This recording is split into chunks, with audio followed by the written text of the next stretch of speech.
A very good evening to all of you. Thank you all for being here on a Saturday evening or morning or afternoon, whatever it is, in whichever part of the world you are. So, welcome on behalf of Lupin. Uh, I'll just share my screen and set the ball rolling. All right, here we go. So, welcome on behalf of Lupin and Prism, the division that caters to cardiology. This is going to be the agenda. Um the welcome, introduction, context setting, a very short, it says 10 minutes, but I'll finish it off in 5, 6. And then the main event of the day, the emerging role of Rivaroxaban across ASCVD and the entire spectrum, and followed by the Q&A session. So simple agenda. I'm going to be your host. That's me. And the most important criteria about me are mentioned here. In today's time, if we don't have a email ID and a cell number, I guess we are a non-entity. So anyway, that was just on a lighter note. I'm Vice President, Head Medical Affairs at Lupin, and also a family physician. Education is MBBS MD from Maulana Azad Medical College. And the experience is pretty diverse, right from research R&D and at NIH in USA to the long innings in pharma, which is continuing right now in here, and also simultaneous practice. So why does Lupin have these meetings?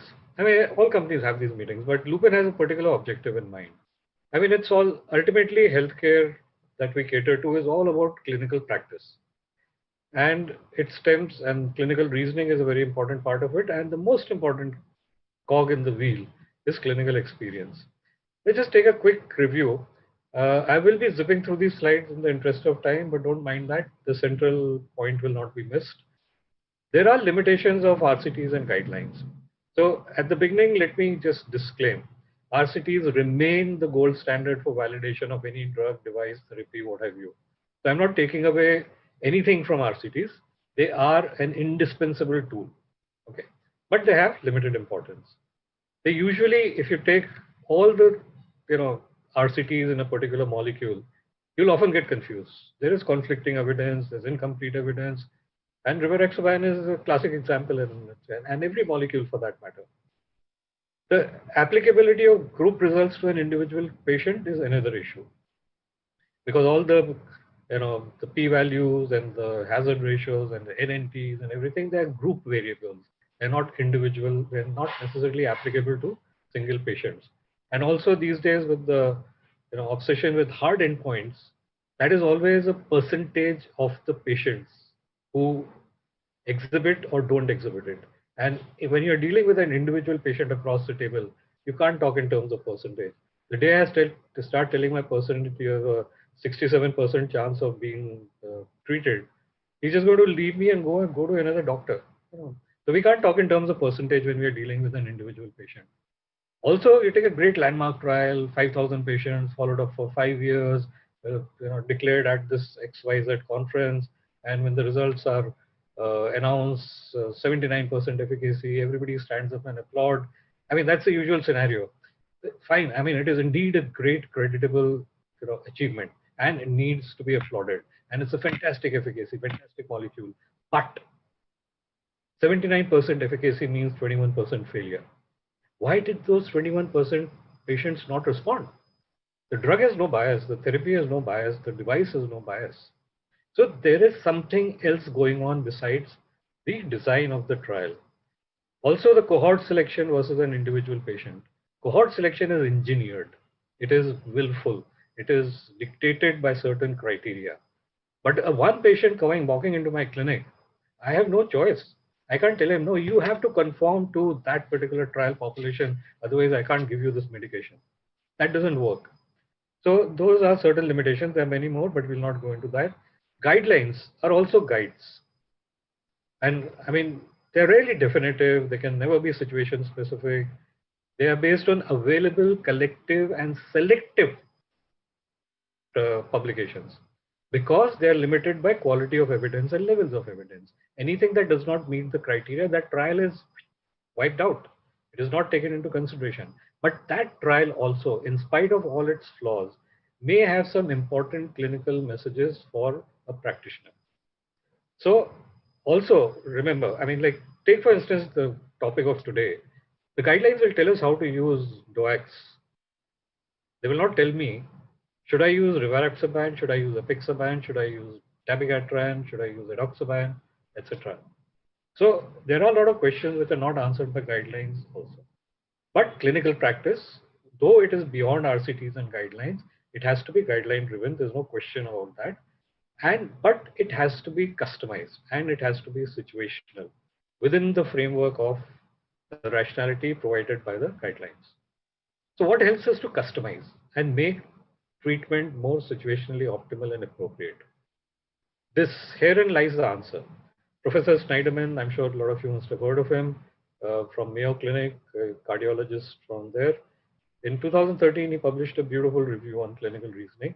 And this is basically what it says. These are all the elements, data elements that we use to decide whether to adopt a particular drug or device or therapy or not. But this is not enough. What is also required is mechanistic reasoning, which is based on our knowledge of physiology, pathology, etc., and what is happening in the patient sitting in front of us. But even more important is clinical experience, and there's no shortcut to that. I mean, there's no way that a 30-year-old physician will not be, or a fresh DM cardiology will be as smart as a 30-year-old physician. And this entire gamut is what is referred to as clinical reasoning. And that is what is required at the core of a good clinical practitioner. All these data elements, guidelines, RCTs, reviews, meta-analysis, etc., they're all accessible in public domain. Everybody has read it. I mean, everybody who needs to read it has read it. And it's freely accessible. What is not accessible is the clinical experience, which is unique and intrinsic and integral to every clinician uh, who has the relevant clinical experience. And this is not easily accessible, and neither is this disseminated very freely, because we have been taught that experience is a bad word. No, experience is a very good word provided it is backed up by evidence, provided it is backed up by validation, provided it is backed up by rationale. So, and fortunately now the world is realizing it, and this particular guideline, which is very relevant to our DOACs, I prefer calling them DOACs and not NOACs because of obvious reasons.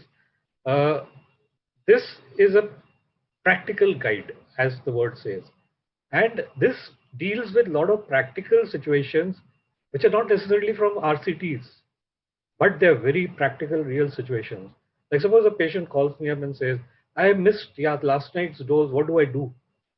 No trial is going to tell you, or even nobody's even going to do a trial to study the effect of a missed dose of an anticoagulant. That has to come from your experience over a period of time of using that molecule and understanding the mechanistics that go into that molecule. So they've taken 20 clinical scenarios, which is fantastic, and just see what they're saying. I've highlighted the parts. In some instances, recommendations that do not fully align with all SNPCs, with the goal to provide uniform and simple practical advice. So the world is also now moving towards clinical reasoning, and therefore we organize these meetings so that experts such as the ones that we have on the panel and the speaker, they can come together and answer your queries, and you can learn from their experience. It is also mentioned in the materials and methods, the authors realize that there will be gaps. Every guideline realizes that there are gaps, unaddressed questions, areas of uncertainty, and debate. So everything is not a consensus. So readers can address their suggestions and they can put it up on the website and they will be taken into account. So this is what the world is moving towards, clinical reasoning, and the most important element there is clinical experience. This is what I call the lifespan of the professional lifespan of a doctor or any professional for that matter. We've all been students, we have acquired knowledge, we have become professionals, we have practiced, we have become successful, we have acquired, some of you have acquired exceptional clinical experiences, and you are proclaimed as experts. So there is a need for experts to share these exceptional clinical experiences both locally within India and globally in forums such as these. So with that, I will end my brief discussion to reiterate the importance of clinical experience. And I would request the panelists and the speakers to bring in as much of their clinical wealth of experience into the discussion as possible. So the star of the evening is going to be Professor Dr. John Eikelboom. You have all heard of him. I mean, if you have not heard of him, I don't know which journals you are reading. He's professor of Department of Medicine at McMaster University, senior investigator and a hematologist. He's holder of these prestigious awards, Heart and Stroke Foundation Career Award, and also the Jack Hirsch Population Health Research Institute Chair in Thrombosis and Atherosclerosis. His focus in research is on preventing and treating thromboembolic disease and bleeding, and on voluminous amount of work that totals more than 650 articles in peer-reviewed journals. And the most important part, since 2014, he is amongst the top 1% most cited researchers in clinical medicine. So who better than him, with all his experience in thromboembolic disease and bleeding complications and preventing all that, to come and address all of you. So thank you, Professor, for being here. I will shortly be handing over to you. But before that, let me introduce the two exceptional, as I mentioned, the exceptional experience experts from India, Dr. J.C. Mohan from Delhi and Professor Soumitra Kumar from Kolkata. And they're all, I mean, we have seen them all in action, and welcome Dr. Mohan and Dr. Kumar. We hope to have some fantastic advice from you also during the discussion. So with that, I will hand over the session and stop sharing this. Professor Eikelboom, the stage is all yours.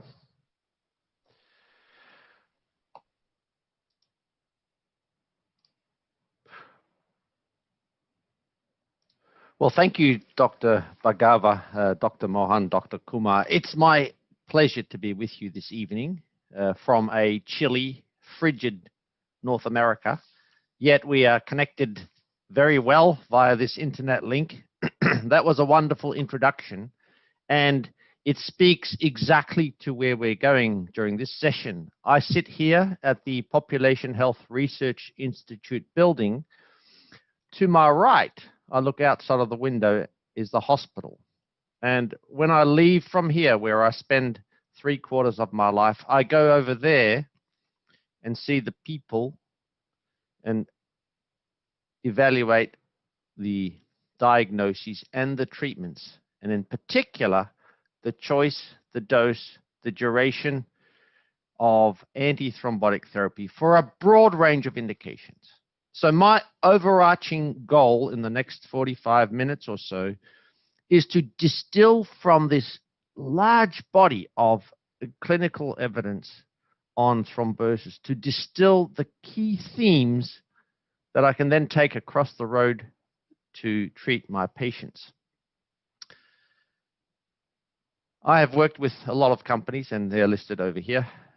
My agenda is lengthy, but it captures the key messages, and I will just spend a few moments on each component of my agenda.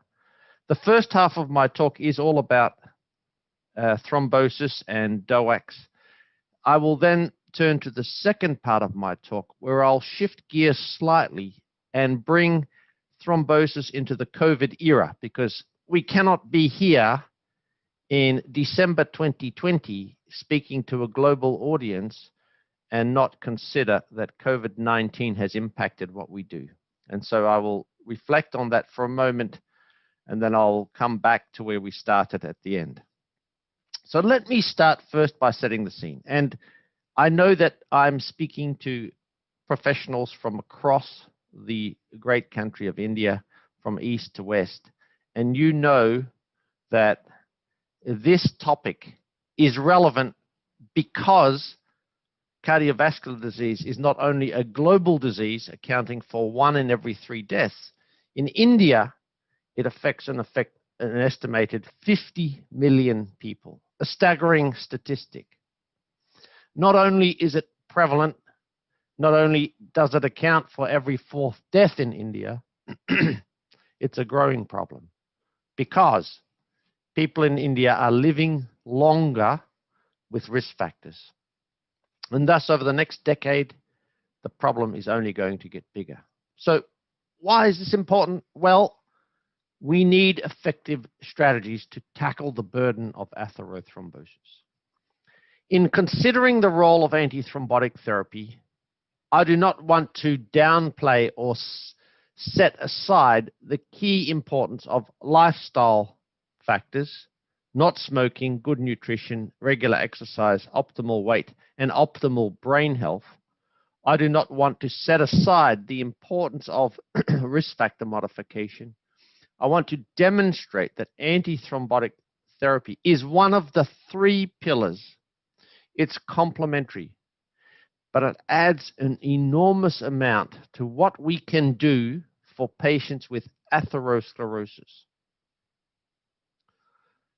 There are some wonderful overviews of this topic because this is all about targeting persistent risk in atherosclerosis. We know that the foundation of therapy in patients with atherosclerosis is high-dose statins. There are various additional modifications of risk, but when we tackle residual risk, there are a large number of potential targets, and my focus here is targeting residual thrombotic risk. And this is where antithrombotic therapy comes in the progression from no disease to risk factors to actual disease in the vessel to the clinical complications thereof. Thromboembolism is that final pathway, that ultimate link that explains about 98% of every acute myocardial infarction, of every single ischemic stroke, of every single episode of acute limb ischemia. This is the pivotal step. People forget because they prefer to go upstream. Upstream is incredibly important, and we've recently seen some new data on anti-inflammatory therapy. But remember that you cannot have acute myocardial infarction. That is, in 98% of cases, you cannot have myocardial infarction without thromboembolism. And with the latest developments in antithrombotic therapy, this has become more important than ever. We now have a toolbox with therapies to target this more effectively. That is the opening discussion of this topic of rivaroxaban in atherothrombosis. I am going to branch out to some of the other areas where DOACs have been tested, but setting the scene, this is a huge problem. Thromboembolism is pivotal. Now what? How do we tackle this? A slide or two to present to you the range of DOACs that are now available to tackle this problem. This is my timeline, my favorite slide. I could speak for the rest of the session on this slide. Indeed, let me digress for 1 second. Remember that before many of us were born, the three anticoagulants that were introduced in clinical practice were A, detected by serendipity. B, they were introduced into clinical practice before we knew how they worked. And C, they dominated. They were the only option for more than 40 years, in some cases for more than 60 years, before the current duration, the current era of novel anticoagulants. Our attention is on the novel or the direct oral anticoagulants, but it wasn't long ago, in fact, when I graduated in medicine back in 1988-89, at that time, we still only had heparin, warfarin, and Hirudin. We've come a long, long way. Now, DOACs today in 2020 are, without question, the foundation for the prevention and treatment of venous thromboembolism, for the prevention of stroke in atrial fibrillation. The DOACs have displaced the vitamin K antagonists for very good reason. They are more convenient and they are safer, particularly in Asian populations. And you in India, of all nations, are amongst those who derive absolutely the greatest benefits of DOACs. I'd suggest to you that the safety advantages of DOACs are magnified in Indian population, and I will show you some data thereof. This should be a key consideration when tomorrow morning you sit with your patient in your clinic and you have to select a therapeutic option. Remember that the safety advantages are magnified. The available therapies globally, dabigatran, rivaroxaban, apixaban, and edoxaban. In your country, I don't think you have edoxaban yet, although probably in India, with such expertise in drug development, someone has got this drug somewhere. But you can correct me if I'm wrong. The advantages of DOACs are self-evident. Again, I can distill this into a simple sentence. They are A, much more convenient, B, much safer, and C, at least as effective, and in many cases more effective. Therefore, they are the principal choice of oral anticoagulant. Now, what about rivaroxaban? Now, I've worked with all of the DOACs. They are all excellent therapies. I'm going to tell you a little bit more detail about rivaroxaban. Let me start by saying that mechanistically, it works as a dose-dependent direct inhibitor of coagulation factor 10A. And I will come back to this again later as well. It was the second DOAC approved for atrial fibrillation, not the second DOAC to be approved, excuse me, but the second DOAC for atrial fibrillation. It works instantly, it's rapidly absorbed, it reaches a peak plasma concentration within a couple of hours, and its half-life is around 12 hours. Why is that important? It's important because historically, we had to wait for 5 days for warfarin to work, and we had to stop it 5 days in advance of a procedure. With this mechanistic information, I can plan surgeries and procedures across the road here at the hospital with confidence, knowing that if I hold it the day before, I can do most surgeries, and restarting afterwards, when I restart, within hours, my patient is protected. I can also use it in advanced kidney disease because it's only 1/3 renally cleared. This is a critical point. We often forget. We have this concept that DOACs can't be used in kidney disease.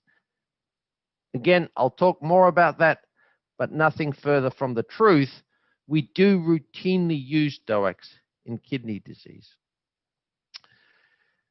So we've talked about the burden of disease. We've talked a little bit about the general principles of DOACs.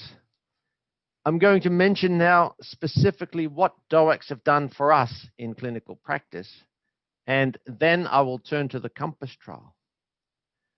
So this is just one slide to cover trials involving many tens of thousands, indeed over 100,000 patients. Rivaroxaban is the single most widely studied DOAC, without question, in randomized trials.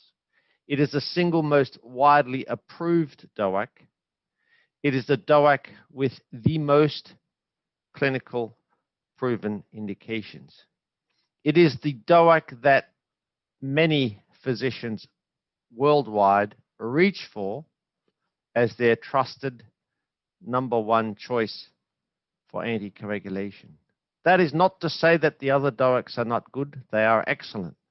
But the reason that rivaroxaban has had such a reach is because it's so widely studied, it's so widely approved, it's so widely available.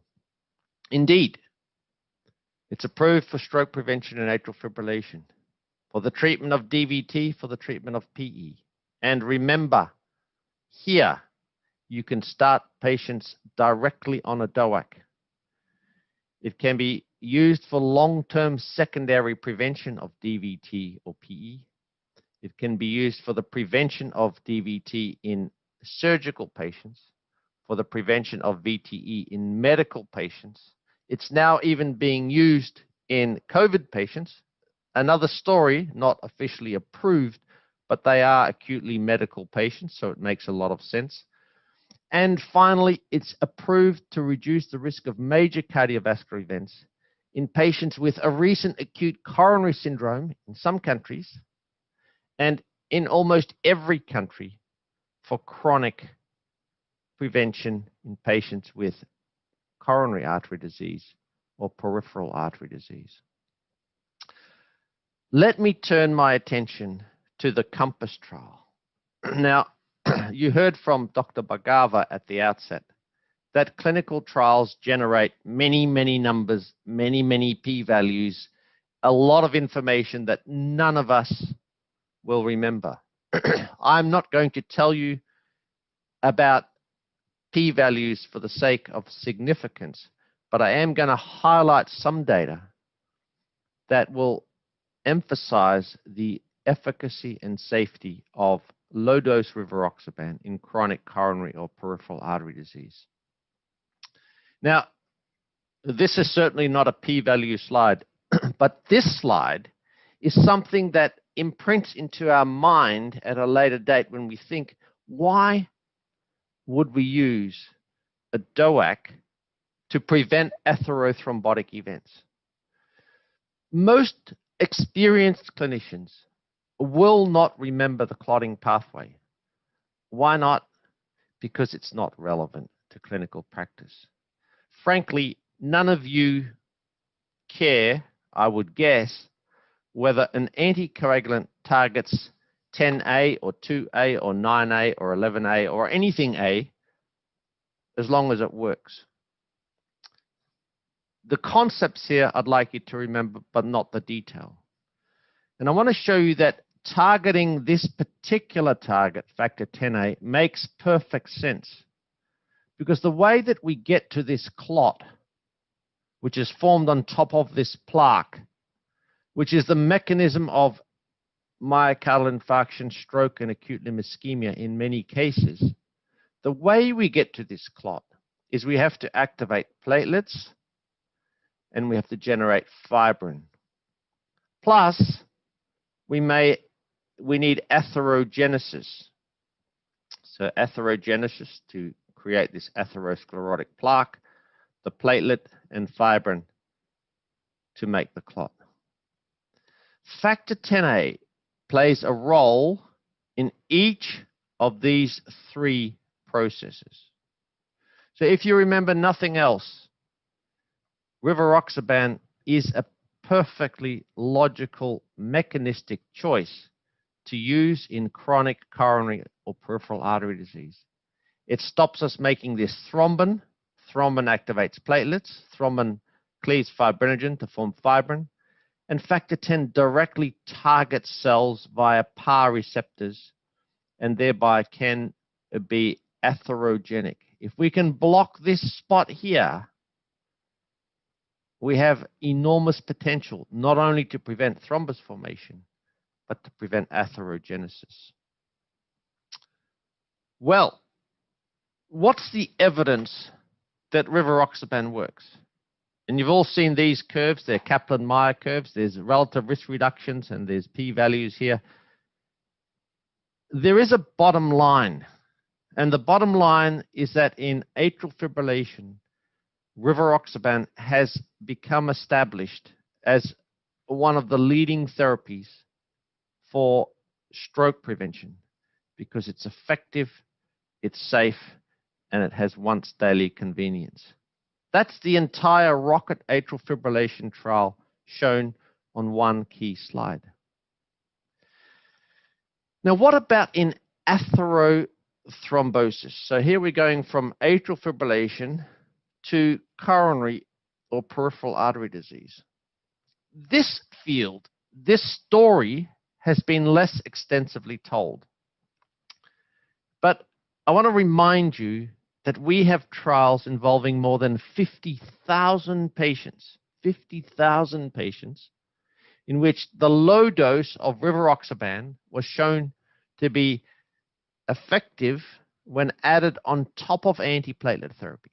So the first trial is 15,000 people, Atlas, and this is people with a recent acute coronary syndrome. And if you add a little bit of rivaroxaban to antiplatelet therapy, you get a clear benefit, including a mortality benefit. The second trial, now this first trial comes from, I beg your pardon, let me just go up. This first trial is from 2012. This second trial I'm showing you is from 2020. So I've fast forwarded 8 years. This is Voyager. This is people with recent revascularization for peripheral artery disease. Exactly the same result. If you add a little bit of rivaroxaban to antiplatelet therapy, you get a clear benefit. 20,000 patients right there. And then the topic for the rest of this part of the presentation, the COMPASS trial. Almost 30,000 patients. I was privileged enough to lead this trial together with others, and we published in 2017. This was a 3-arm study. 2 arms tested rivaroxaban, 1 tested aspirin. And I will show you in a moment that there is a clear benefit of adding rivaroxaban to aspirin over aspirin alone. And I'm going to give you the picture here of this treatment effect and how that fits in with other treatment effects so that you get a sense as to why this is such an important advance. So a little bit more detail about COMPASS. It's a 3-arm study. The combination of rivaroxaban and aspirin at a low dose. This is not an atrial fibrillation dose. This is an arterial thrombosis dose. We also studied rivaroxaban alone at a slightly higher dose. This treatment, this arm, was not superior to aspirin. No more about this arm for the rest of the presentation. And here is the control arm, aspirin alone. What did we find? And I've summarized this graphically for a very specific reason, because I want to show you what I think is one of the most important messages from the COMPASS trial. So on the left is the overall risk reduction. It's about a quarter.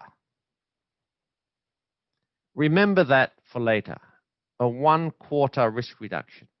Now, I remember Dr. Barkava's very important caveats. When you have a 1/4 risk reduction, what does that mean to your patient?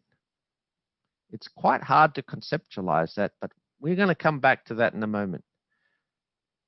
Now, the second thing to learn about this result is when we break it down into its components, the overall result was based on CV death, stroke, or myocardial infarction. This was a trial of patients with coronary disease or peripheral artery disease.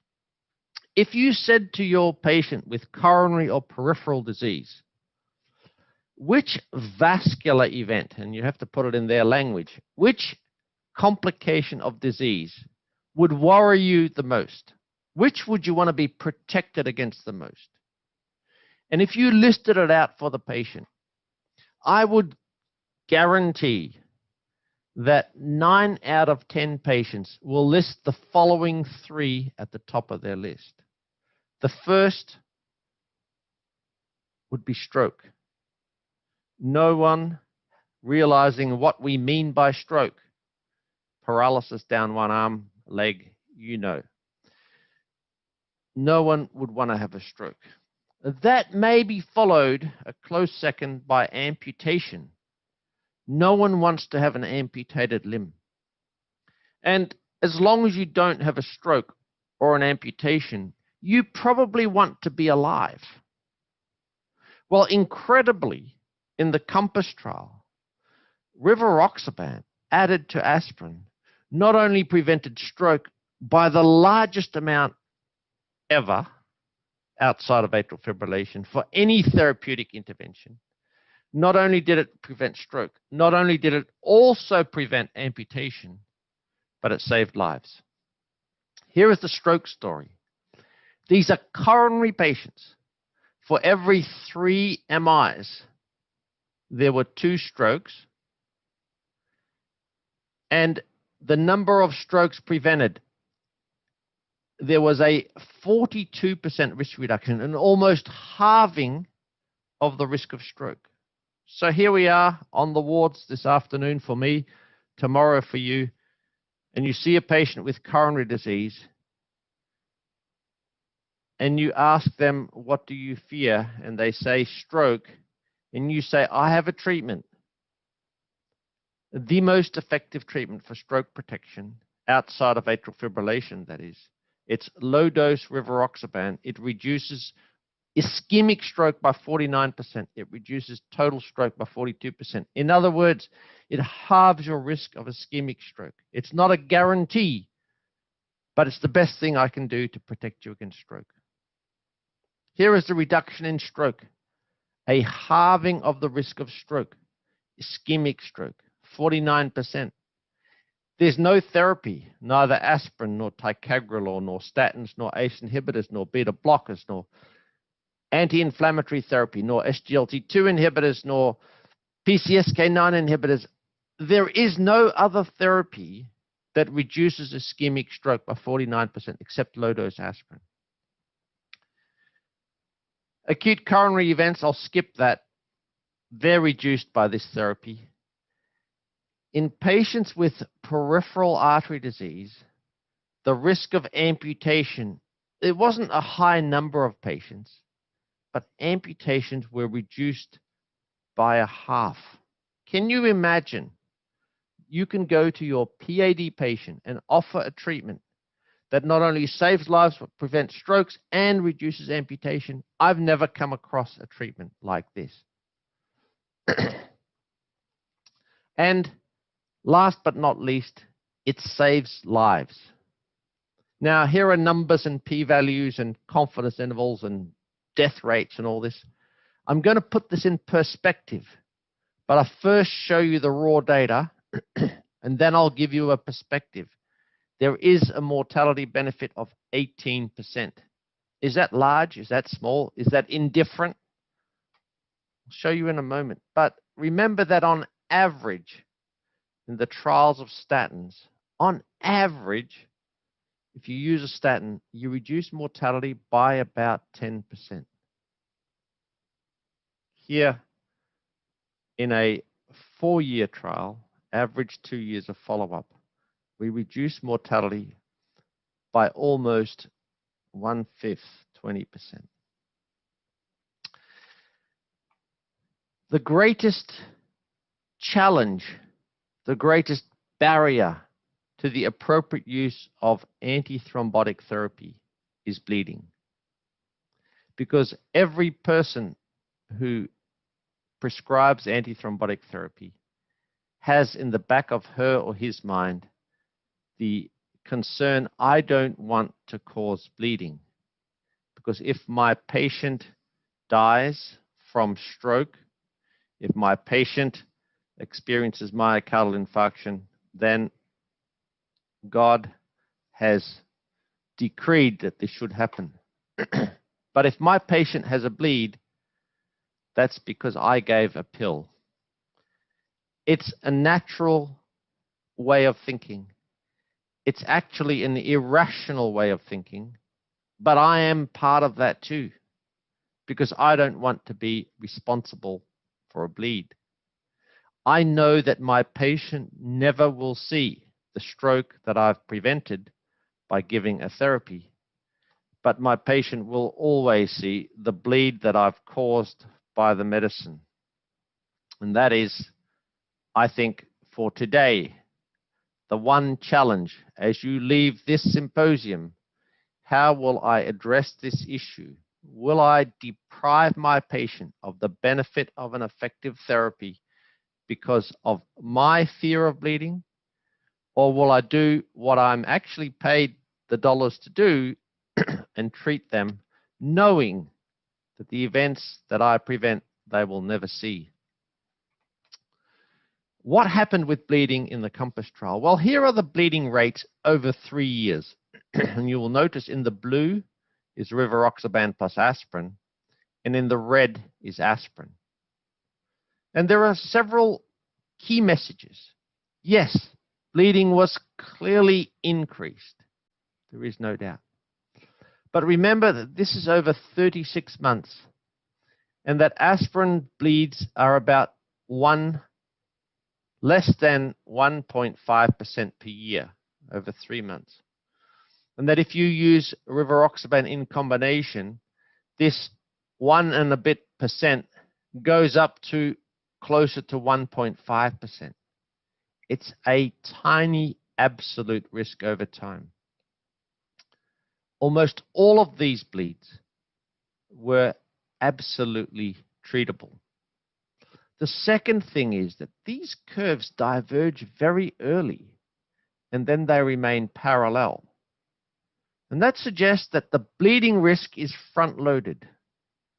On the right, we have the same bleeding with a different definition. I won't go into that any further. But there is an implication.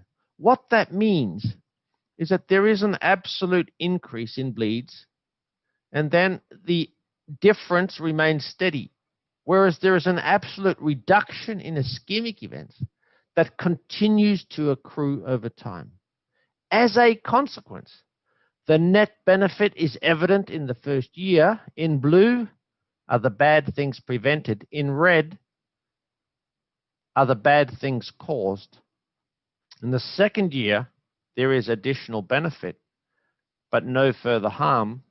In the third year, there is even more benefit, but no additional harm.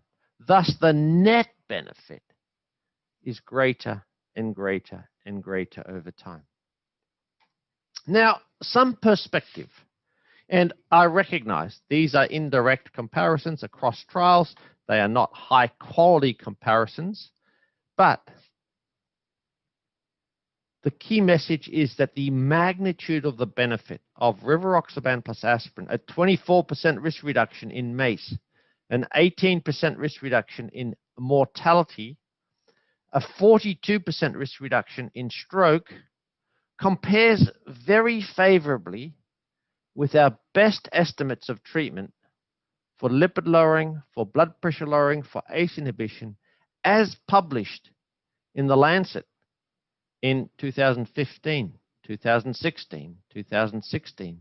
The very best estimates of treatment effect, the big players in secondary prevention of cardiovascular disease.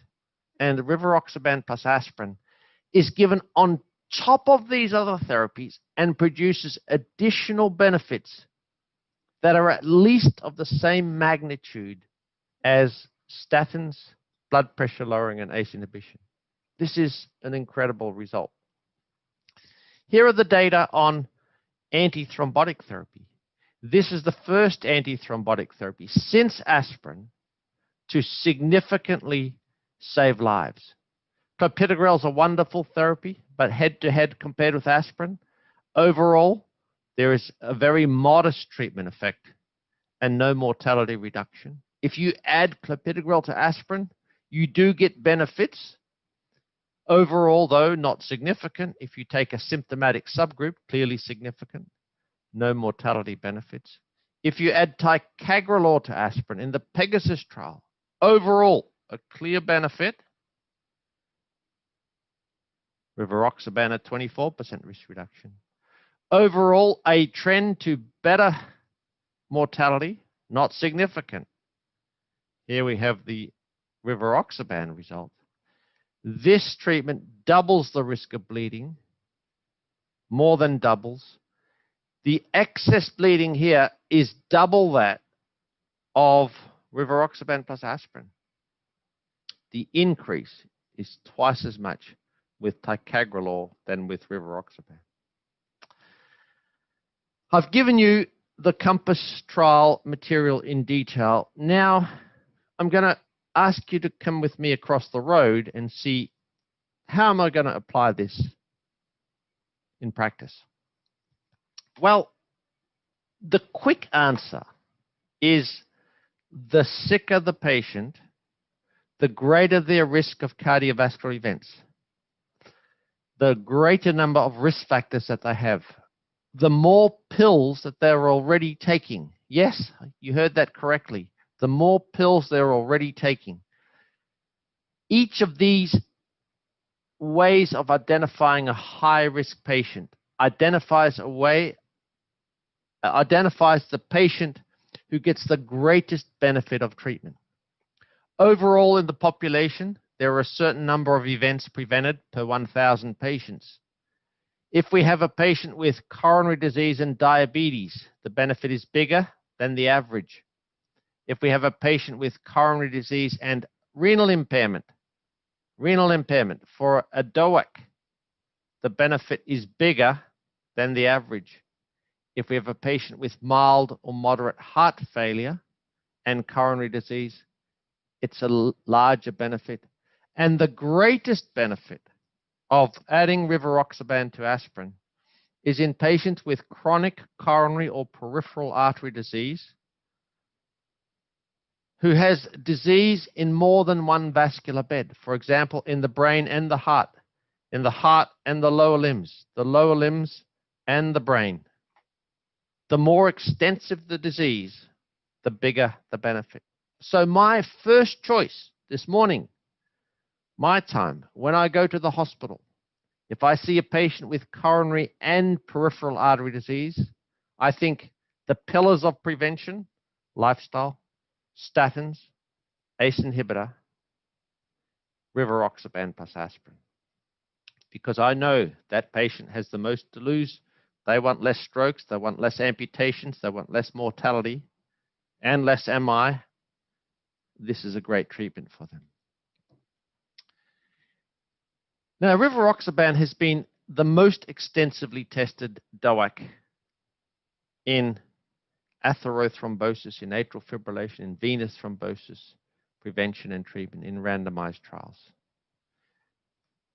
The wealth of information that we have from randomized trials is supported by a consistent body of evidence in community-based observational data. And again, very briefly, I want to show you a brief snapshot of this. So if we take rivaroxaban in the XANTUS study, this is a study in the community of patients with atrial fibrillation, we notice that if we use this routinely, we have low rates of stroke, low rates of all types of stroke, and low rates of mortality. These rates compare favorably with the rates in the trials. What this means is we can, with confidence, take this approved therapy, use it in our clinical practice, and we can, with confidence, expect to see similar results to those we saw in the trials. The same applies in terms of bleeding. Here are some data across a range of community-based studies, and here we simply present the event rates. And we see the event rates are even higher in ROCKET than in the Dresden NOAC registry, than in this US registry, this international registry. So, of course, the risk profile varies across these studies, so we ought not to overinterpret this, but it is a very consistent body of evidence. The higher the CHAD score, the higher the event rates, but the very consistent and coherent data. If you use rivaroxaban, in this case in atrial fibrillation, you should expect to see similar results to those that were achieved in the trials. It is an absolute continuum of consistency. This is seen in atrial fibrillation. This is seen in venous thrombosis. There are currently observational studies in atherothrombosis, and you can expect to see a very consistent pattern. So, Dr. Bhargava, I'm drawing to a close to the first part of my talk. It's to the first talk, the next coming up in a moment. But let me summarize so far. In the COMPASS setting, in patients with chronic coronary artery disease, if you add low-dose rivaroxaban to aspirin, you can reduce atherothrombotic events by about a quarter, ischemic stroke by about a half, mortality by about a fifth, and amputation by about a half. You will achieve net benefits in the first year, which continue to accumulate during long-term treatment. Those with chronic coronary disease who get the biggest benefit have extensive disease, have accompanying heart failure, chronic kidney disease, or diabetes. This is an incredibly attractive option for atherothrombosis. With those comments, I'm going to jump immediately to the second part of my talk, and I am keeping an eye on the clock because I think it's incredibly important that the expertise represented by the panelists is leveraged to the maximum possible, because there are decades of incredible experience, and also the audience wants to see the interaction about how to apply this in practice. At the outset, I said it would be foolish of me to speak about thromboembolism and not consider the importance of COVID-19 as a thromboembolic disease. So I will take a few minutes to reflect on this. I will touch on some DOAC highlights, the highlight summary of DOACs. I will remind you that DOACs have not conquered the entire world. There are some unresolved issues. And I might just take a moment to point at where anticoagulation is going in the future. COVID-19, 2020, the year that was, that none of us could anticipate, that none of us are still fully fathoming, and the year that many of us want to put behind us. We want to look to 2021 and a vaccinated world where we no longer have to live lockdown lives. No one knows what 2021 will bring. Only God knows what the year will bring. There is some optimism that many countries have invested in vaccines, and we're seeing them rolled out right now. But the big question is, A, will all the world get the vaccines? Because there's no point in Canada having 9 doses per head of population, because no one needs 9 doses. And if Canada is immunized, but the rest of the world is not, we're still going to have a lockdown world because it's a global environment. The second problem, as you all know, is as countries get richer from left to right, people are less likely to believe that the vaccine is safe. And so if the wealthy countries buy all the vaccines, but they immunize only 2/3 or a half of their population, it does very little to stop the spread in those countries.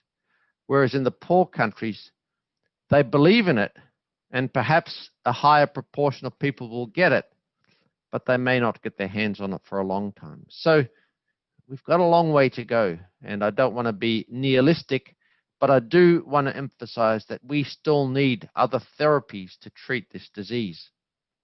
This is from a New England Journal of Medicine paper recently, and it's fascinating how the disease pathogenesis would suggest that targeting the virus early on and targeting inflammation late may be the solution. What I miss on this slide from the world's most prestigious general medical journal is reference to antithrombotic therapy.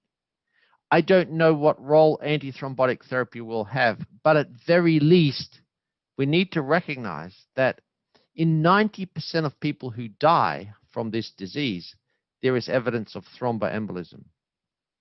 There are many, many trials, but even the Lancet doesn't list antithrombotic therapies in their listing of trials, more than 500 ongoing randomized trials. We know that corticosteroids work extremely well. They're incredibly cheap. They're safe when used just for 8 to 10 days, and they reduce mortality by a third. But we've learned from the WHO trial that remdesivir, for all the hype, seems useless. It doesn't save lives. Hydroxychloroquine, I don't know that there is a single therapy in COVID-19 that has been shown so often to be useless. Lopinavir is useless, and interferon is useless. The point being, we need more therapies, and I think we desperately need antithrombotic therapies, because not only do a third to a half of ICU patients have thrombosis, which is seen mainly in the venous side, but also arterial, but in addition to large vessel thrombosis, there is frequently small vessel disease. And when we do a post-mortem here in New York, just a small number of people, we see that 72% of people who die have small vessel thrombi in their lungs. Another 1/3 have large vessel thrombi. And when we dissect out all of the organs, we notice that around 90% of these people do have thrombosis. Well, what do the guidelines say? At the moment, the guidelines say don't use therapeutic anticoagulation routinely because there's no proof. Many people are using therapeutic anticoagulation because of a high D dimer based on the perception that this is the right therapy. No one knows. It may be harmful. We don't know.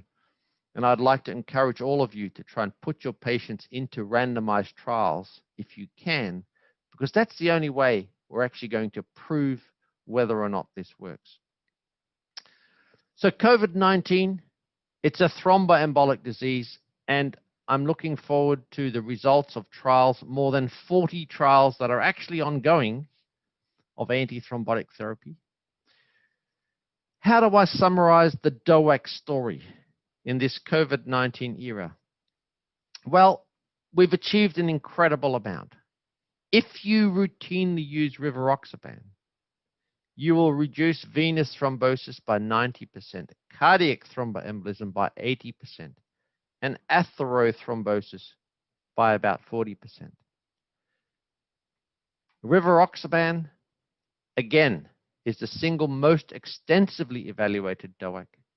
VTE prevention, surgical, VTE prevention, medical, VTE treatment, atrial fibrillation, including the cardioversion, ablation, and post-stenting populations, pediatric patients, acute coronary syndromes, and chronic arterial vascular disease.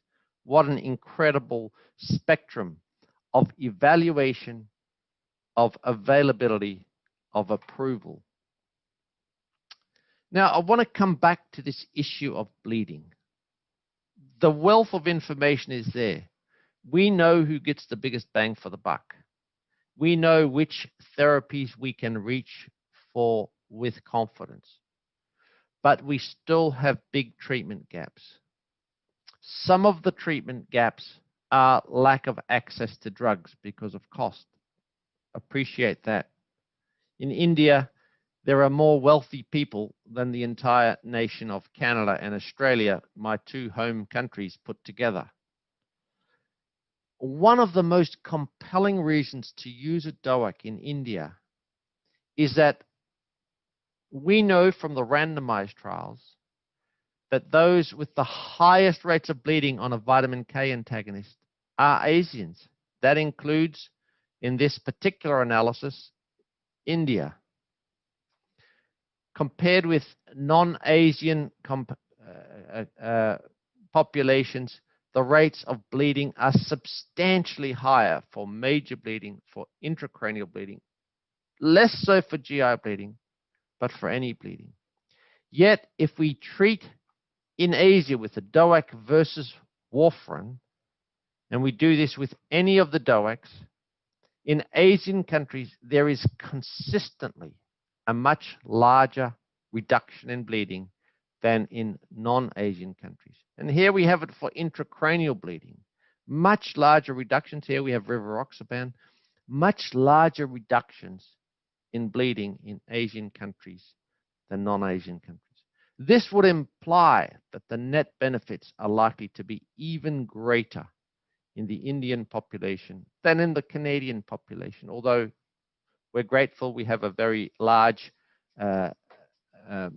Indian community here in Canada. But you get my gist that in Asian countries, the absolute benefits are substantially larger. Now, I don't want to leave you with the impression that I'm saying that DOACs are the solution to all of our thrombotic problems around the world. Indeed, there are certain areas where they should not be used. Mechanical heart valves, I do not recommend. In fact, on the contrary, I specifically recommend against the use of DOACs. In antiphospholipid antibody syndrome, in end-stage kidney disease, we haven't done the trials. In advanced liver disease, and in certain drug-drug interactions. We can use them in certain settings of chronic kidney disease or chronic liver disease, and certainly in obesity, but there are some unresolved issues, and we need to tread forward carefully. And then there are certain indications where they have not been well studied. We're starting to use them in LV thrombus and in thrombosis in unusual sites. So I do want to leave you with that caveat. The biggest problem is underuse. They're underused.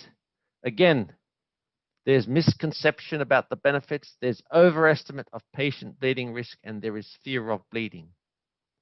One of my favorite studies that I want to show you, a very simple study published 20 years ago by one of my colleagues here at McMaster.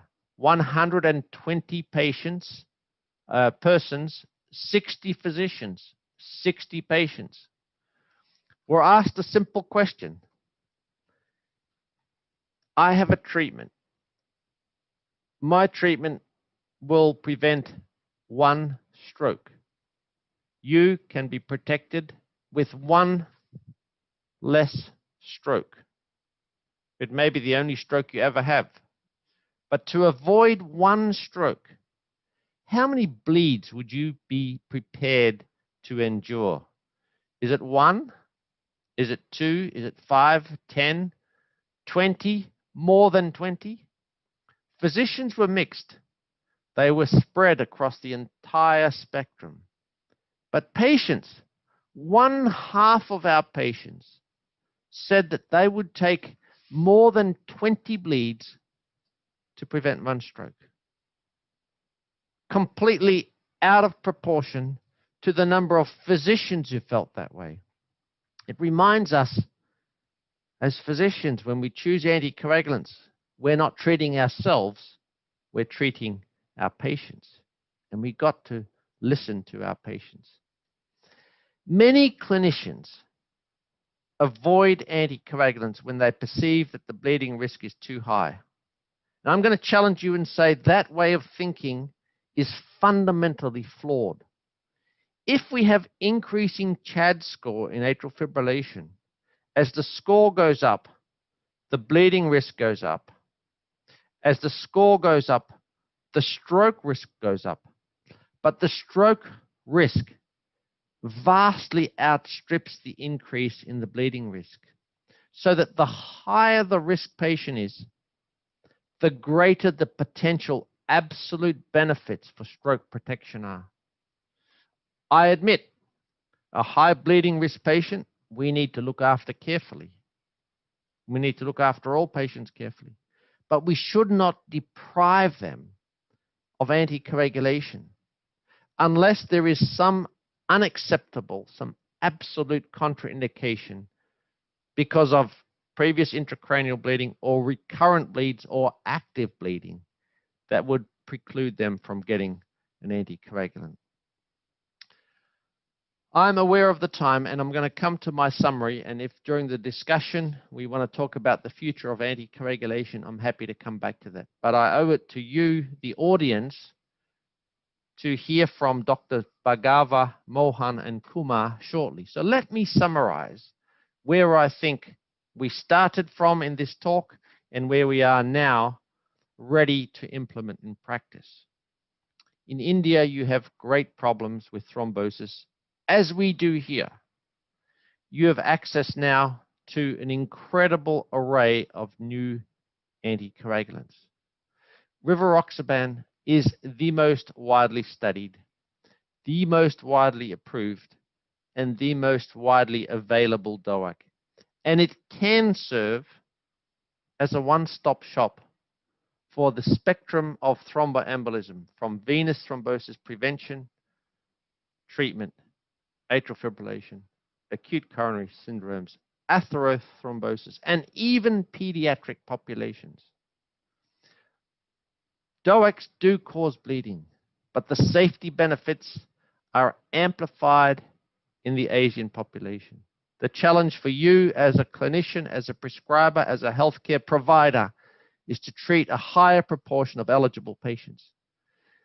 There will continue to be advances, but today we have to make use of the tools that we've been given now to help reduce the burden of thromboembolism now and thereby prevent morbidity and mortality. Thank you very much for your attention. Thank you, Professor. That was, I think, one of the best clinically relevant and inspirational talk on DOACs that I've ever heard. Thank you very much for that. I will change the format just a little bit. Before going over to the questions, I would like to spend 2 minutes with Dr. J.C. Mohan and Dr. Soumitra Kumar each to just summarize their experiences with DOACs, with Rivaroxaban, etc. And then we will move on to the questions. I have the list of questions with me. But Dr. J.C. Mohan, would you like to share your experiences in 2 minutes? Thank you, Dr. Eikelboom, for taking us through the entire spectrum of use of Rivaroxaban. And I'm a strong believer that a drug like Rivaroxaban would and is already helping us save lives, save limbs, and of course save heart and the brain. There is no doubt about it. You rightly said there is a challenge to use it widely. And of course, we should give up the therapeutic inertia. The use in this country has been progressively rising, and the biggest benefit so far of Rivaroxaban, biggest advantage was once a day. So the compliance and adherence were much, much better. We have realized that a prophylaxis which has to be lifelong, twice a day just doesn't work in this country. And so despite the fact that the competitors have repeatedly hammered the fact that bleeding in rocket AF was similar to warfarin, we never stopped using Rivaroxaban, or we were using probably more than any of the two agents, simply because we thought it provides compliance and adherence. And you rightly showed data from the XANTUS. If you compare apples and apples, bleeding is no excess actually, and certainly bleeding would be better than less than with warfarin. So overall, my own feeling is that now with the greater availability and cost effectiveness having come up in India, we would be using drugs like Rivaroxaban to a great extent, and the widest possible spectrum, including chronic coronary artery disease and peripheral vascular disease. At the moment, when I look at my colleagues, they are essentially using the drug for non-valvular atrial fibrillation, number one. For DVT prevention, orthopedicians are using a lot. We have been using for pulmonary embolism treatment. But the fourth thing, as far as chronic coronary syndromes are concerned, people have confined this agent largely to individuals with polyvascular disease involving having the limb involvement. But I believe that we need to expand the indications, go beyond these limited indications, especially in chronic coronary syndrome. And data is so compelling with regard to reduction in all-cause mortality and cardiovascular mortality. and is so big benefit actually, and the number needed to treat are so good compared to aspirin. Actually, after aspirin, that's the only drug which really will reduce mortality. So I thank you, and we probably have learned a lot about this. We feel that we are encouraged by your actually conviction in the molecule, and it would help us a lot in actually prescribing it more often. Thank you, Dr. Can Dr. Soumitra Kumar, your experiences? Yeah, can you hear me? Yes. Yeah, just to add to what Professor JC just said, once daily dosage is a big advantage.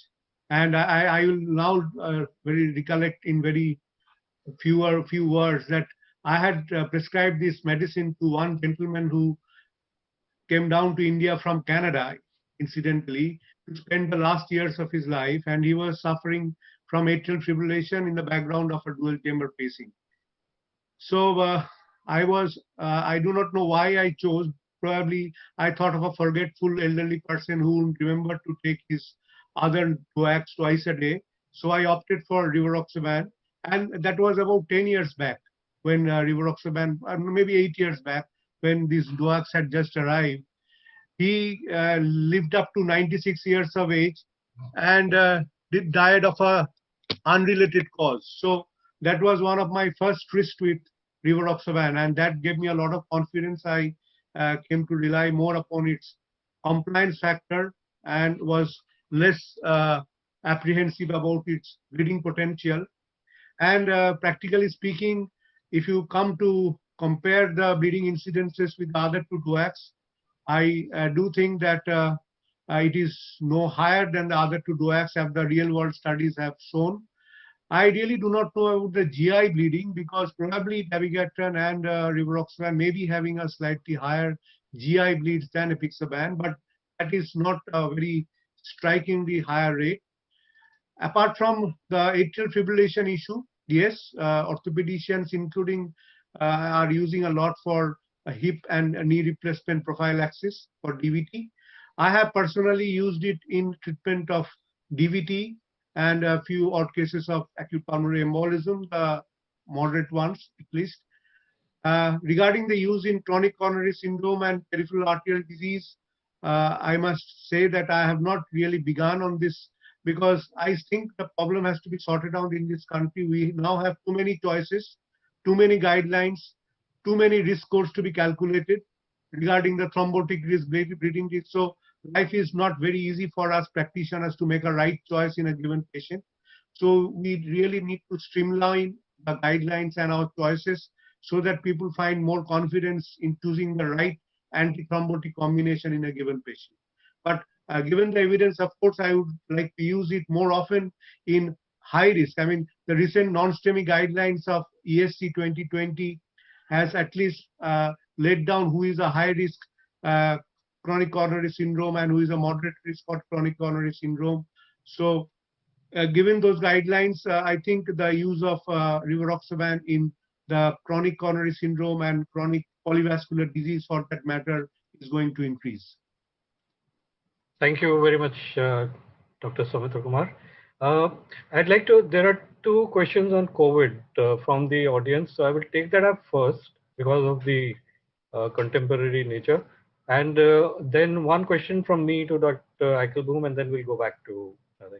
So the COVID is centered around, let me just summarize it for you, Professor. What should be the dose, how long to give it, and is D-dimer, the high D-dimer, the criteria for giving it, and how do we monitor? Yeah, so this is a very fascinating issue because we have the mechanism of COVID-19 on the one hand. We know that it causes hypercoagulability, and that hypercoagulability is evidenced by a high D-dimer level. The second thing is we know that it causes thrombosis, venous, arterial, and small vessel. Therefore, it makes sense for clinicians to use antithrombotic therapy. which they have widely adopted. We base that on common sense, on expertise, and that's reasonable. But we have to be very clear that no one knows. And there are no proven benefits of antithrombotic therapy. And for that, we have to do trials. So I would say, firstly, please, colleagues in India, if you can put a patient in a trial, that must always be your number one priority. Because what happens is, if we start to incorporate guidelines to use experimental therapy, then we will never, ever get an answer. So with that caveat, put that aside, well, if we then have a patient, this morning I will see COVID patients in the ward. If we have COVID patients and we are concerned about thrombosis, what do we do? I think it's reasonable to say the higher the D dimer, the more hypercoagulable they are, the more likely they are to get a benefit. Therefore, I think for critically ill patients, if I can't put them in a trial, I will discuss with the ICU doctor and make a recommendation often to use an antithrombotic if the D dimer is high or they're in critical care. Second, my choice personally, we're doing a trial of low-dose rivaroxaban and aspirin because we can target thrombin and the platelet. Yeah. So we like to deal with both. So if we can do that, I do that for 28 days. Okay. But of course, that's in the context of a trial. There are variations on that theme. People use rivaroxaban 10 milligrams alone. People have used other DOACs. People use low molecular weight heparin. But I think for sick people, 28 days is reasonable. Okay. All right. So Dr. Sandipan and Dr. Surendra, I think that more or less answers your question. I mean, this is not the last word, but this is the most reliable version that we have heard with regard to how long you should continue and how to monitor and when to start. Okay, one question from me, based on your slide on the mechanism of rivaroxaban, if it actually acts at all those three levels, would it not make sense? I mean, of course, this is not validated, but I'm still posing the question. Would it not make sense to start it at the low dose in stable CAD as early as possible? I think that would make sense, because if you can not only modulate thrombosis, but also modulate the underlying atherogenic process, then the earlier the better. It's like statin. As soon as you know you're prone to the disease, you start early. On the other hand, that has to be balanced against the cost and complexities of treatment. So there is some sort of balance. I think that in 5 years from now, these rivaroxaban will be even much more widely used than it already is, because it takes clinicians a while to first they want to know there's a clear body of evidence. We now have that without question. In fact, I've never presented data so compelling on any agent as I do on rivaroxaban now. It's a wealth of data. The second is they have to become comfortable themselves. And so what I say to clinicians is, don't consider you have to start every single patient on treatment tomorrow. Sure. Pick a few with the biggest bang for the buck. Take 2 or 3 from your clinic in the next week and treat them with the high-risk people. Get some confidence with the molecule, get familiar with 2.5 milligrams, and let them see how they go with it. And then once you build confidence, then you can start to strategically expand your practice. And then you can also start to target those who you have a young person who's clearly got risk factors, who don't have much disease, but you start to strategically implement this for a broader benefit. So it would be a phased exercise. Okay, got it. Just another thought. Would I be right? And this is for all the three experts, the panelists and you. Would I be right in saying that the risk of bleeding that we have seen with DOACs in all their studies, including rivaroxaban, have been at the higher doses? Now, this concept of lower dose, would it also, I mean, it would logically also lower the risk of bleeding and the apprehension that we have while we use it to prevent stroke or DVT or pulmonary embolism at the higher doses. And when we use it for stable CAD, as in COMPASS, would not the risk of bleeding be less?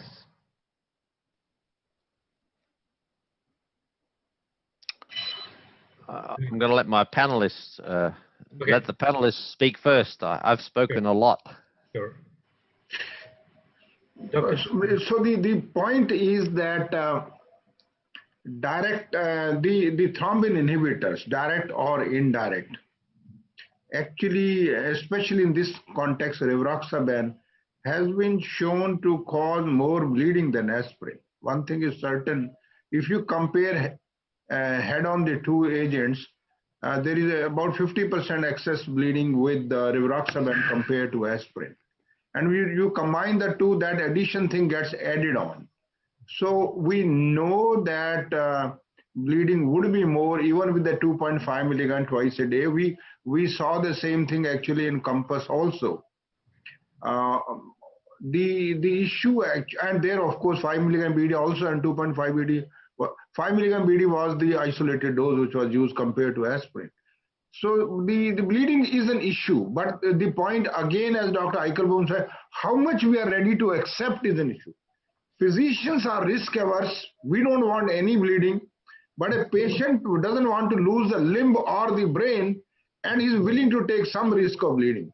So the way we think and physician and the patient thinks are different. I would much rather believe that if you are looking at BARC bleeding 3 to 5, BARC 3 and 4, BARC 3 bleeding, needing hospitalization or needing a transfuser maybe once in a year, I wouldn't be worried too much actually if I'm preventing really the major issue like stroke or mortality for that matter. But the bleeding would be more. Dual pathway inhibition, antiplatelet and antithrombotic, are going to have more bleeding than dual antiplatelet therapy. But the advantage is what the dual antiplatelet can't do is in certain areas is more like peripheral vascular disease, critical limb ischemia, preventing major amputations. There the drug certainly has a far bigger advantage regardless of the bleeding risk. There I would use it, I won't care for the bleeding risk. Yeah, if I can make a comment. Yes, Dr. Soumitra Kumar, please. Yeah, while COMPASS has no doubt shown that adding rivaroxaban over aspirin increases the bleeding risk. But in the Averroes trial, if you remember, apixaban and aspirin almost had the similar kind of bleeding, although the efficacy of apixaban was much higher to aspirin. So let's make no mistake that aspirin doesn't have any bleeding risk. But if you add to that the net clinical benefit, that is of course there for no DOACs. I mean, it's not there with antiplatelets, at least for AF. And we are trying to take off aspirin as much as possible in the regime soon after a complex PCI or a ACS, for that matter, also after the Twilight and the Tycho trial. On the other hand, we are now, based on the COMPASS trial, trying to make an extended treatment with rivaroxaban plus aspirin. I would have been the happiest person if rivaroxaban alone would have worked as well as it did versus aspirin, but it didn't somehow. So we have to combine aspirin with rivaroxaban, but let's not underestimate aspirin for the risk of bleeding. And if you can look at the bleeding risk in the Pegasus trial and the COMPASS trial, ticagrelor aspirin almost had the same bleeding risk, if not a little bit higher, although we definitely cannot compare directly the two trial populations.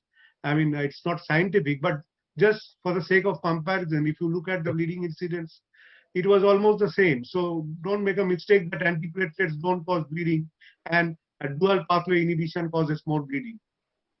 Right. Okay. If I could just add to the last point, Dr. Kumar, I think that was that's one really critical point for the audience. In fact, in the Pegasus trial, there was twice the excess of bleeding than there was with rivaroxaban. So rivaroxaban actually has a lower risk of bleeding when added to aspirin than ticagrelor to aspirin. And I think that's something that many of the audience won't appreciate, that in fact it's a lot safer. So in other words, maybe that low-dose rivaroxaban with an antiplatelet, namely aspirin, might be safer than a dual antiplatelet?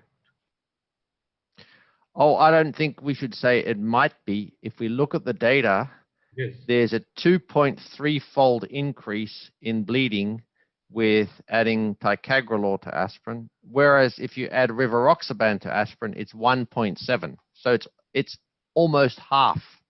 All right. That's pretty conclusive. Okay, thanks. One last question from the audience about bleeding, and then we'll move on to some other issue. Dr. Tasuduk, how to manage bleeding if it occurs? I mean, of course, it will depend on where it's coming from, I'm sure. Since there's no antidote for rivaroxaban available in India, so how do we manage this bleeding? Dr. J.C. Mohan or Dr. Soumitra Kumar? Let me take that question, because we have a pretty good experience with rivaroxaban. And last 8 years, I have seen only one case of bleeding with rivaroxaban, GI bleed, and I use PCC. Actually, the Octaplex is the name of the thing, the active PCC which is available in India. It costs, well, I will just tell Dr. Eikelboom that it costs about $400, roughly about that much of money. And it just worked actually. I'm not too much concerned about having a specific antidote and making too much about it. How much rivaroxaban I'm writing? Or maybe I write about 15, 20 prescriptions a month. What have I seen a major bleeding in 8 years? One case. So what do I say? That do I need a reversal agent so badly? I don't need that badly actually, and I can do with the PCC. I can do pretty well with PCC. There may be a situation where PCC takes a little longer time. I might even do a local therapy, sclerotherapy, and do an endoscopy and things like that. The only critical issue is intracranial hemorrhage, and that is much, much less. And that is where I can't reach actually. I can't do anything. There also I can reach, if the 1/3 is subdural hematoma, I can reach and do things much, much quicker actually. It won't kill the individual.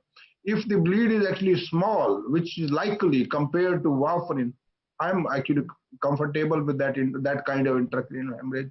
So overall, these are my thoughts about rivaroxaban and bleeding issue. But one of the things which I don't know, Dr. Eikelboom has presented compelling data for Asians. I think the South Asians are different from East Asians with regard to bleeding. I'm pretty certain we don't see that much of bleeding. We don't see that much of bleeding. You might say you don't have documentation, so don't talk nonsense. Well, the documentation, if somebody gets bleeding, the patient is going to come to you because his or her first tendency to blame you. So the patient will always come to you. Correct. So my feeling is South Asians bleed less, and one of the reasons is we saw Plateau trial and we saw actually the Triton trial. One of the things important is diabetics bleed less than non-diabetics.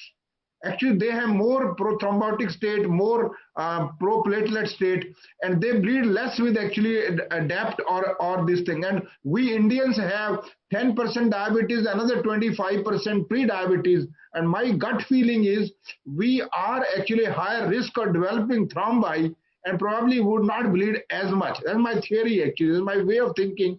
And that is my practical experience, where I have been in this damn business for 50 years. So this is how I look at the whole thing. Perfect. That's a very interesting perspective. And I think that it's something that everyone who's listening to this, do keep a lookout on that. And also, I would just like to reinforce one point, that every great medical discovery that has ever happened has come from the astute observation of an astute clinician. It has only got validated by trials. But the first indication that something may be happening is something like what Dr. J.C. Mohan has pointed out. I mean, I'm not saying that that is exactly what is happening, but it's something worth keeping a watch on your patients and keeping tabs on. Now, that's a very interesting perspective. Thank you very much, Dr. J.C. Mohan. Dr. Soumitra Kumar, any takes from you on this? No, I would fully agree with Professor Mohan that the incidence of bleeding is definitely less. And I just, referred to one case. And ever since I have not encountered, any higher risks of bleeding with any drugs for that matter. And that includes rivaroxaban in a big way. So bleeding is really not a problem, provided, of course, you don't use it rampantly and in patients who are suffering from, for example, from a genitourinary malignancy or something untreated, and you start on DOAC, the patient is bound to bleed. So, I mean, if you choose your patients properly, guide them. I mean, I have seen very little incidence of bleeding. Regarding the high thrombotic potential and lower bleeding risk in South Asian, that are interesting observation. But going by the evidence that we have, people with higher CHADS S2 or CHADVAS score have generally a higher tendency of bleeding. So, so far it has not been proven in trials, but that is an interesting hypothesis, and it can definitely be tested in our local population. No, but the subgroup analysis in diabetics has shown bleeding is not more with the aspirin, clopidogrel, aspartic bleeding not different. The prasugrel, aspirin, clopidogrel bleed. Diabetics stand out actually. They don't bleed that much. And but just one comment, if I may. Yeah, the data that I showed on bleeding in Asians is with warfarin.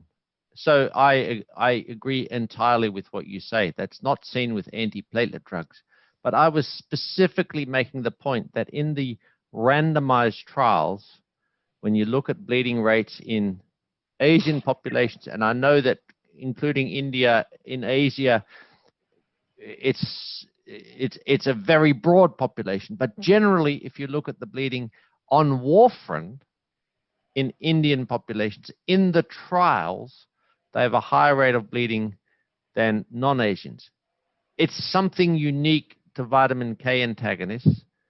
And in that context, I think the DOACs are particularly beneficial because they have greater safety benefits in Asian populations. So I endorse entirely what you're saying when you think about ticagrelor or you think about dual antiplatelet therapy or aspirin. We don't see that contrast. So I do agree that warfarin has a specific issues in India. The TTR is much less, more like less than 40%. That is not the only issue. The issue is quality of INR monitoring is so dismal that people may be taking doses which are causing more bleeding. And this has been our major concern. The DOACs have the strongest, compelling indication. You don't have to look at the INR. But I have been frustrated for a long time. We have tried hard. We ran valve clinics. We did everything. In fact, last 50 years of clinical practice, I did everything. I realized I can't find any way I can get the handle on warfarin in any patient. Okay, now we'll move on from bleeding. I think there's some other questions also waiting. Just a minute, where is this? Yeah, in patients of CAD, we have a lot of evidence with the rivaroxaban.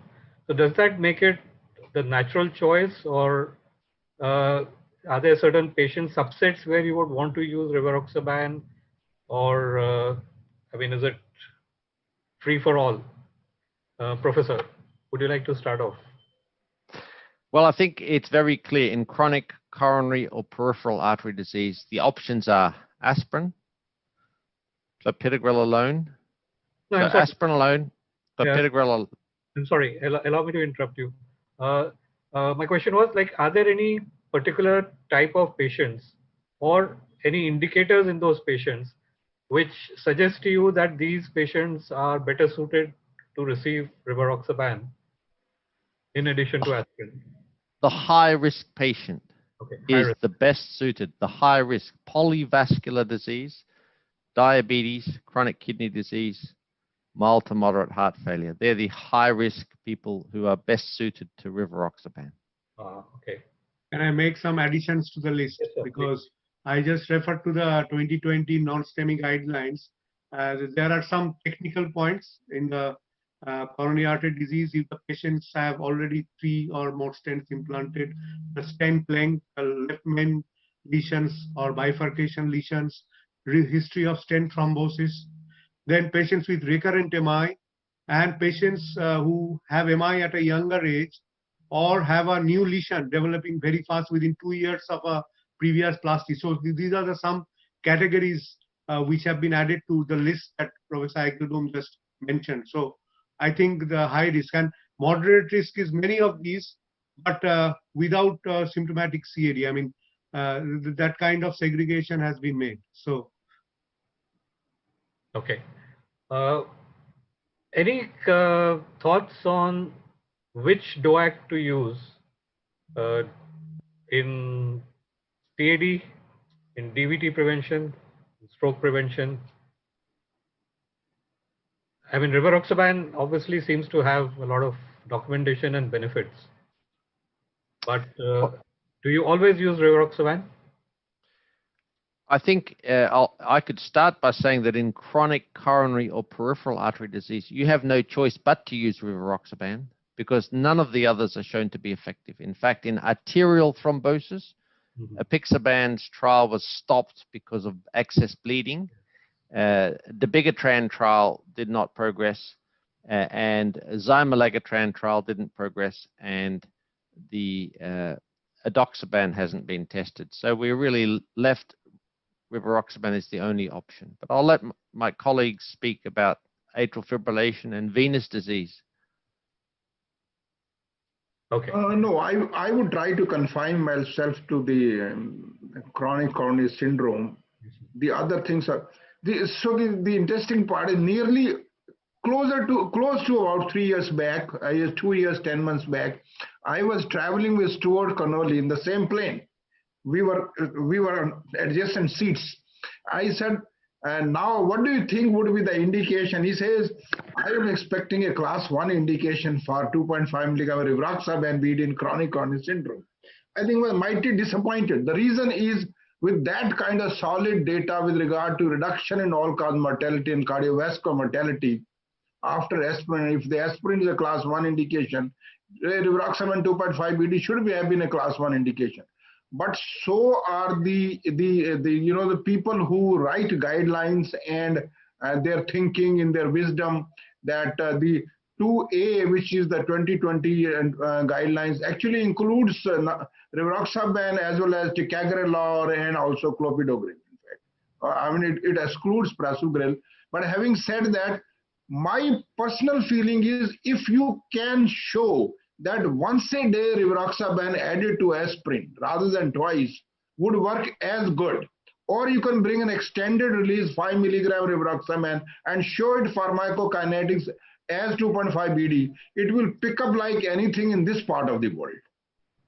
Oh, good idea, sir. We'll work on that. That's a great idea.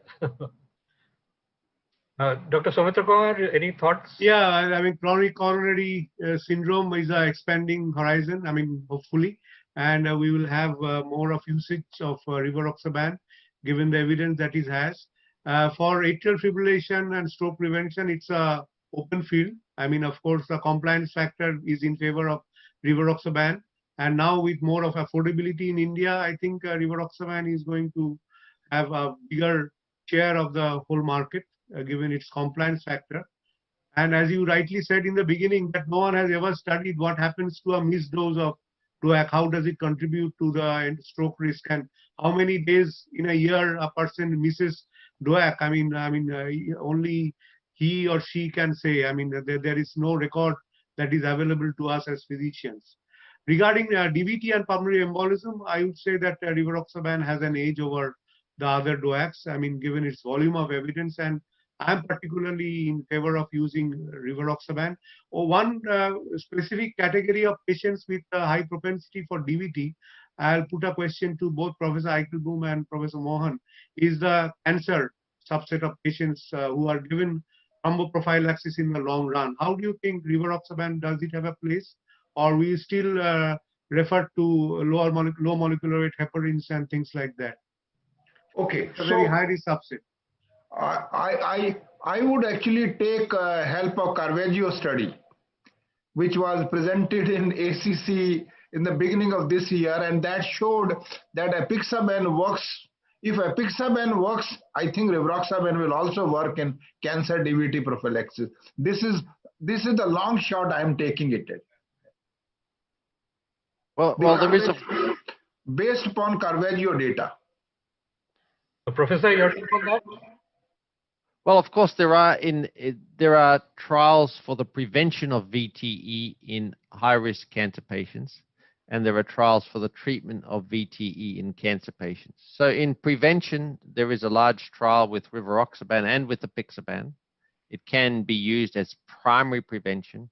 In the treatment, Caravaggio, yes, was a great trial. Of course, prior to Caravaggio, not as well recognized recently, but there is a trial with Rivaroxaban and there's a trial with edoxaban in the treatment. So I agree with you, Dr. Mohan. There's no doubt that Rivaroxaban is effective for primary prevention of VTE in cancer patients, and it's effective for the treatment of VTE. Okay. Another point that I think Dr. Sumitra Kumar brought out is the issue of adherence. Now, central to this use of DOACs is the necessity for the patient to adhere to the treatment. And there are a lot of, at least 2 real-world studies that I've come across, which have specifically studied adherence. And they've had all the DOACs. And Rivaroxaban seems to have the best adherence history. And if that is true, then Rivaroxaban, I think, becomes a good natural choice for ensuring, because adherence will directly impact long-term efficacy. Whether we are doing it for primary prevention, we are doing it for secondary prevention, we are doing it for CAD or stroke or what have you. So one by one, can we start off with Professor and then the other panelists on the importance of adherence with Rivaroxaban being the best? I think you've summarized it perfectly. Once daily therapies are adhered to better than twice daily therapies, and that has the potential to translate into more thromboembolic events prevented. Okay. Dr. Sumitra Kumar? That not only includes the other 2 DOACs, that also includes ticagrelor. If you're looking at the chronic coronary syndrome, even ticagrelor 60 milligram BID, that has to be taken twice a day. So compliance is a huge factor. So whenever you are looking at patients taking it for at least 3 years post acute coronary syndrome, given his high risk, his or her high risk, I think compliance is going to be a huge factor. Right. Okay. And compliance is a factor of time. As time elapses after an event, the compliance drops. So if theoretically there is a 95% compliance in the first 1 month, at the end of 2 years it is 50%. So it already has dropped by 50%. Plus, of course, once a day and uncomplicated regimen is always welcome, as Professor Eikelboom said. I'm actually reminded of 40 years back story, aspirin and dipyridamole. Remember, dipyridamole had to be given 75 mg 3 times a day. We had solid data from Paris 2 study, even Paris 1 study, and also the NIH studies, stroke prevention study, that the combination works. It never took off in a big way because you had to give dipyridamole 3 times a day. It just wouldn't pick up. So the compliance remains a big issue all over the world, whether educated community or whosoever it is. Forgetfulness may be one of the things which you may count, but in general, I look at doctors themselves, they wouldn't take anything which has to be taken twice a day. Okay, sir. Yeah, just to add what Professor Mohan said, he even suggested an extended release 5 milligram preparation for Rivaroxaban just to put the COMPASS model in chronic coronary syndrome. So even 2.5 has to be taken twice a day. So if you want to increase the use of Rivaroxaban, so I don't know whether that trial would ever take place, but extended release Rivaroxaban 5 milligram. Sure. Maybe just the solution, because 2.5 also has to be taken twice a day. Now, before we conclude, one last question for Professor, which is also being asked by multiple people. What is the ideal way to initiate Rivaroxaban in patients already on dabigatran? So if we have to switch, how do we? Okay. And switching is very, very simple. If we go from dabigatran to rivaroxaban, when the next dose of dabigatran is due, that is when the first dose of rivaroxaban is given. So if you take dabigatran at 8 in the morning and at 8 at night, or 6 in the morning and 6 at night, then if you want to switch to rivaroxaban, if you want the patient to take it in the morning, you take the evening dose of dabigatran. The next morning, you take the first dose of rivaroxaban. If you want the patient to start rivaroxaban and have it in the evening, you take the morning dose of dabigatran, the evening dose of rivaroxaban. Perfect. Thank you so much. So in other words, I mean, all of you are interested in this question. There is no washout period. You don't need to worry about how long and all. The very next dose can be what you want it to be. So with that, I'll just quickly sum up what. One of the key points, rivaroxaban is the most studied across multiple indications, and you will run into these clinical situations. So rivaroxaban can be used with a reasonable amount of assurance. It is not very high on bleeding. It's very high on compliance. And the newer indications are coming up with CAD, PAD being the latest ones, with showing pretty good results. And I've already given you our email ID. Any one of you who has any further questions, please do send it to us. We will pose it to all the three panelists and get back to you. Dr. Bhargav, before we end, yes, I want Dr. Eikelboom to comment on two things about rivaroxaban. One, there is this Korean study which has shown that even in rheumatic mitral stenosis, it is better than warfarin. Remember this study, actually about 2,000 odd patients, and they studied actually, rivaroxaban was largely used, but there were other drugs as well. But the study does say that there is nearly a 50% lesser thromboembolism and stroke with DOACs, largely rivaroxaban.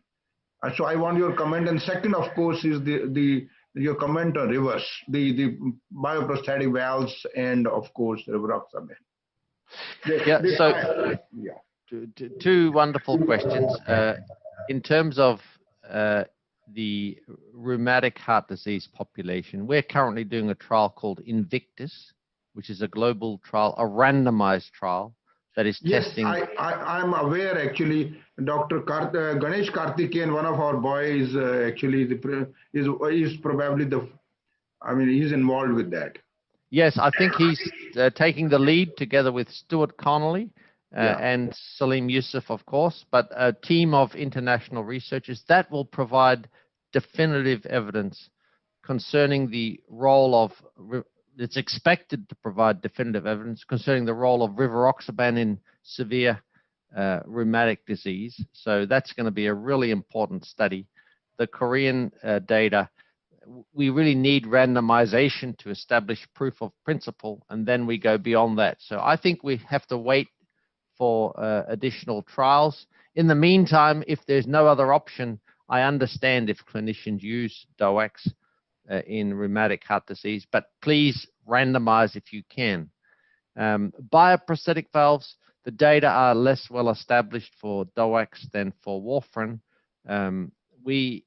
Even yesterday, I treated someone with a bioprosthetic valve, a TAVI with a DOAC, but somewhat reluctantly because the data are not yet sufficiently compelling to do that routinely.